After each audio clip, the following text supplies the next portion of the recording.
లోక మర్యాదలు మమకారాలు గతించిపోనే ఆత్మీయులతో అక్షయానుబంధం అనుగ్రహించితివే.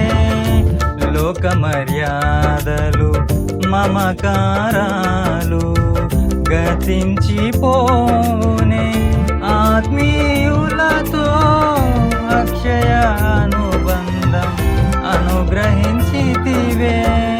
అందుకే ఈ స్తుతి గణ మహిమల స్తోత్రాంజలి. అందుకే ఈ స్తుతి గణ మహిమల స్తోత్రాంజలి. ఆశ్రయ దుర్గమా నా యేసయ్యా, నవజీవన మార్గమునా